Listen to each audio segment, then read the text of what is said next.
जय हिंद, नमस्कार। स्वागत है आप सभी का हमारे इस YouTube चैनल जिसका नाम है LCTI मौर्य सर।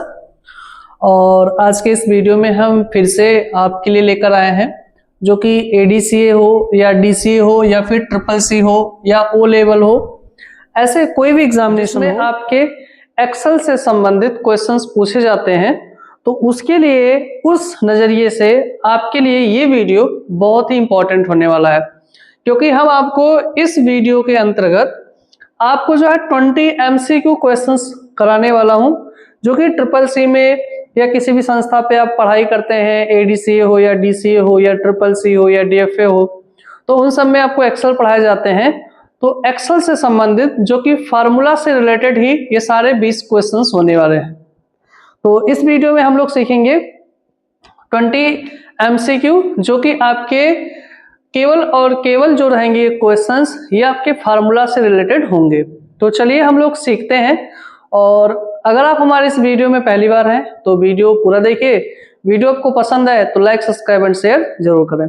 और हम जितने भी क्वेश्चंस रखते हैं वो सभी क्वेश्चंस ऐसे होते हैं जो आपके एग्जाम के पैटर्न के बेस पर होते हैं। चलिए हम लोग देखते हैं। तो सबसे पहला हमारा क्वेश्चन है, इसमें देखिए लिखा है एक्सेल में सम फंक्शन का प्रयोग किस लिए किया जाता है, यानी किसके लिए किया जाता है। तो एक्सेल आप सभी लोग पढ़े होंगे और एक्सेल में शुरुआत में सबसे पहले आपको शायद यही पढ़ाया जाता है, सम फार्मूला ही। तो सम फार्मूला में आपको बताया जाता है कि जो हमारा सम फार्मूला होता है इसका जो उपयोग होता है वो संख्या को जोड़ने के लिए। जैसे हमें अगर जो मान लीजिए किसी भी सेल में संख्याएं लिखी गई होती है तो उसको जोड़ने के लिए हम लोग जो यूज करते हैं ना वो सम फार्मूला के लिए करते हैं। तो इसमें आपका ए वाला जो ऑप्शंस होगा ये क्या हो जाएगा, सही हो जाएगा। यानी पहले क्वेश्चंस का आपका पहला वाला जो रहेगा वो सही हो जाएगा। दूसरा क्वेश्चंस देखते हैं। दूसरा हमारा क्वेश्चन है, इसमें देखिए लिखा हुआ है आपका यहाँ पर एवरेज इक्वल टू एवरेज, और इसमें लिखा है 10, 20 एंड 30 का परिणाम क्या होगा। तो एवरेज को हम लोग हिंदी में क्या कहते हैं, औसत बोलते हैं। और आप सभी लोग जानते हैं औसत क्या होता है। औसत कैलकुलेशन करना बहुत आसान होता है, मैथमेटिक्स में भी पढ़ते हैं आप लोग कि समांतर माध्य बराबर होता है पदों का योग बटे पदों की संख्या। तो सबसे पहले एवरेज निकालने के लिए अगर आप किताब में निकालना चाहते हैं, कॉपी में, तो आप इनको क्या करें, सबसे पहले जितने भी पद है ना इनको क्या करिए, आप जोड़ लीजिए। ठीक है, आप जोड़ लीजिए। तो देखिए 10, 20, 30, 30, 60, ठीक है। तो यानी कि कितना हो जाएगा 60, और पद कितने इसमें 3 है तो क्या करिए फिर 3 से भाग करा दीजिए। 20 है 60, तो यानी कि 20 से क्या हो जाएगा, कट जाएगा। अब आप ऑप्शन में देख लीजिए कि 20 कौन सा वाला ऑप्शन है। तो ऑप्शन देखिए 20 किस में है, आपके बी वाले में है। तो यानी एवरेज 10, 20, 30 का जो आंसर होगा वो कितना होगा, 20। यानी औसत इसका कितना आएगा, 20 आएगा। ठीक है। तो चलिए क्वेश्चन नंबर 3 देखते हैं। क्वेश्चन नंबर 3 हमारा है बहुत ही अच्छा, ये भी है। इसमें लिखा हुआ है क्वेश्चन इक्वल टू राउंड, और लिखा है कि 12.5, 6 और 7, कामा 2 का आउटपुट क्या होगा। तो आप लोग ने पढ़ा होगा राउंड फार्मूला कि अगर कोई भी दशमलव संख्या होती है तो उसे राउंड करने के लिए अगर यहाँ पे सिग्निफिकेंस वैल्यू 0 होता है तो दशमलव की पहली संख्या क्या होती है, राउंडेड होती है। तो यहाँ पर अब आपका 2 लिखा हुआ है, यानी कि दूसरा वाला डिजिट क्या होगा, राउंड होगा। यानी दूसरा वाला जो डिजिट दिया गया है वो राउंड होगा। तो जहां पर आपका दिया गया है 6, ये राउंड होके आ जाएगा कितना, 7। तो इसमें क्या होगा, आपका जो ऑप्शन है यहाँ पर बी वाला, ये क्या हो जाएगा, सही हो जाएगा। यानी इसका जो रिजल्ट आएगा वो आएगा 12.57। तो बी वाला ऑप्शन क्या हो जाएगा, सही हो जाएगा। चलिए अगला क्वेश्चन देखते हैं, क्वेश्चन नंबर 4। क्वेश्चन नंबर 4 हमारा है एक्सेल में मैक्स फंक्शन क्या करता है। सबको पता है भाई, मैक्स फंक्शन जो होता है सबसे बड़ी संख्या दिखाती है। यानी मैक्स फंक्शन से हम लोग एक्सेल सीट में एंट्री जो भी नंबर्स होते हैं उसमें सबसे बड़ी संख्या को खोज के आपको बताता है। तो देखिए यहाँ पर लिखा हुआ है कि सबसे बड़ा मान देता है, सबसे छोटा मान देता है, औसत निकालता है, संख्या गिनता है। तो सबसे बड़ा मान आप, यानी कि ये वाला ऑप्शन आपका क्या हो जाएगा, सही हो जाएगा। चलिए अगला क्वेश्चन देखते हैं, क्वेश्चन नंबर 5। उसी का अपोजिट आ गया इस बार। ये कह रहा है मीन इक्वल टू मीन, और आपके पास नंबर दिया गया 25, 15, 35 और 10 का परिणाम क्या होगा। यानी कह रहा है कि अगर लिखा हो इक्वल टू मीन और 25, 15, 35, 10, तो आपको इसमें बताना है कि सबसे छोटी संख्या कौन सी होती है, क्योंकि मीन क्या करता है, सबसे छोटी संख्या बताती है। तो सबसे छोटा संख्या हमारा इसमें क्या हो जाएगा, 10। तो यानी आप देख लीजिए 10 किसमें है भाई, आपके सी वाला ऑप्शन में 10 है, तो सी वाला ऑप्शन क्या हो जाएगा, आपका सही हो जाएगा। चलिए अगला बताते हैं हम आपको, अगला क्वेश्चन देखते हैं। क्वेश्चन नंबर 6 हमारा है, लिखा है इक्वल टू आपका लेन और एक्सल का परिणाम क्या होगा। तो आप सभी को पता है कि लेन का काम क्या होता है, लेंथ की काउंटिंग करना। अगर हमें इसमें ये जानना हो जाए कि एक्सल में कुल कितने अल्फाबेट लिखे गए हैं, तो हम लोग एक्सल में फॉर्मूला पढ़ते हैं लेन का, ठीक है। तो आप इसमें काउंट कर लीजिए, एक्सल में देखिए 1 2 3 4 5, यानी कितने अल्फाबेट हैं उसमें, 5। तो आप देख लीजिए किस ऑप्शन में आपके 5 दिया गया है, तो बी वाले ऑप्शन में क्या है, 5 है। तो यानी बी वाला ऑप्शन क्या हो जाएगा, इसका सही हो जाएगा। क्वेश्चन नंबर 6 को देखते हैं। क्वेश्चन नंबर हमारा 6 है, ये क्या कह रहा है, इक्वल टू कॉनकैटेनेट, उसके बाद एक्सल वर्ड दिया गया है यहां पर आप देख सकते हैं, और सीट दिया गया है, का रिजल्ट क्या होगा। और आप लोगों ने पढ़ा होगा कॉनकैटेनेट फार्मूला, कि इस फार्मूला का यूज एक्सेल में दो टेक्स्ट यानी 2 सेल के टेक्स्ट को आपस में जोड़ने के लिए किया जाता है। तो यहां पर देखिए लिखा है एक्सेल और सीट, और इनके बीच में कोई स्पेस नहीं दिया गया है, तो यानी इसका पूरा आंसर क्या आएगा, यानी ये ऐसे लिख के आएगा एक्सेल सीट ऐसे।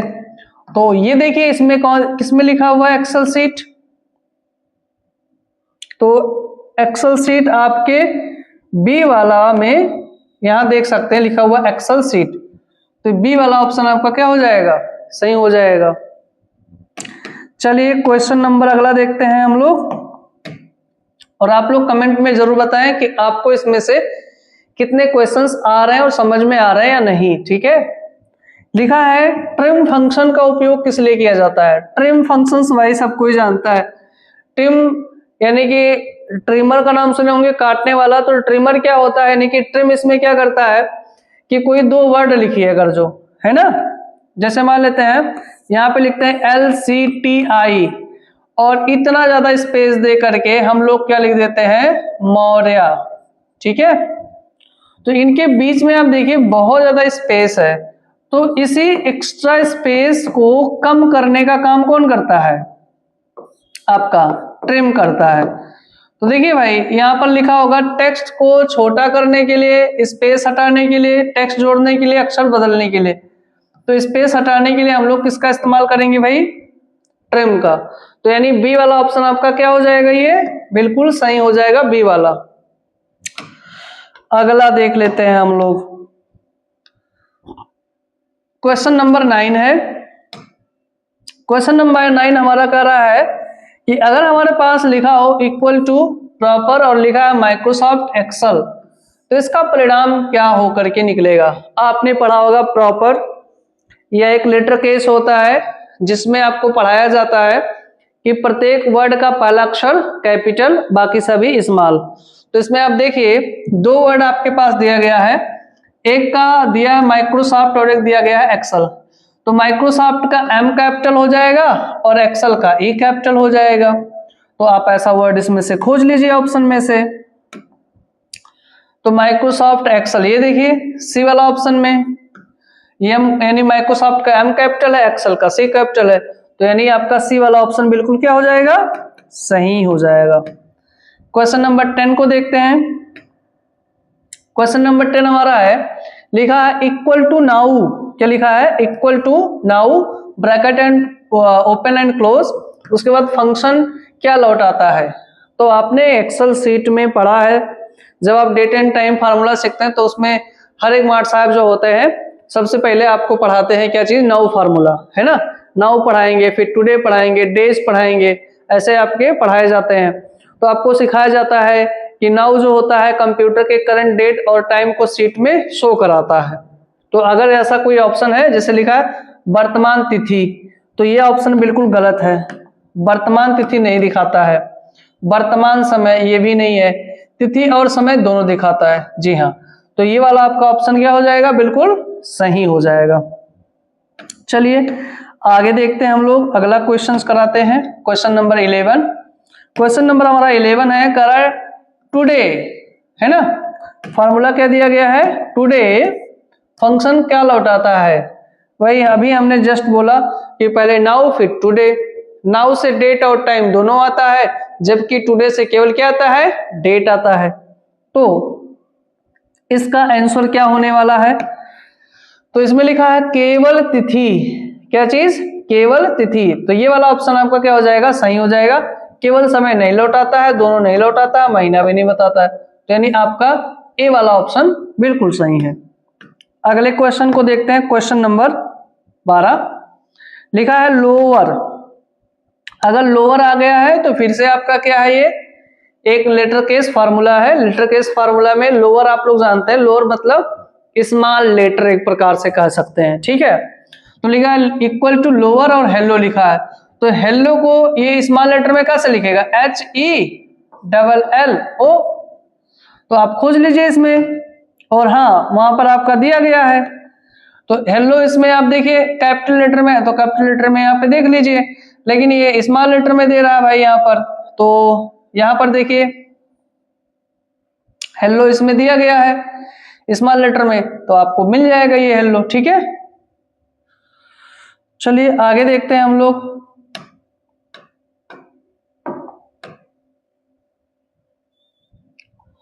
क्वेश्चन नंबर 13 हमारा है, लिख रहा है ये अपर, है ना, इक्वल टू अपर एक्सल का परिणाम क्या होगा।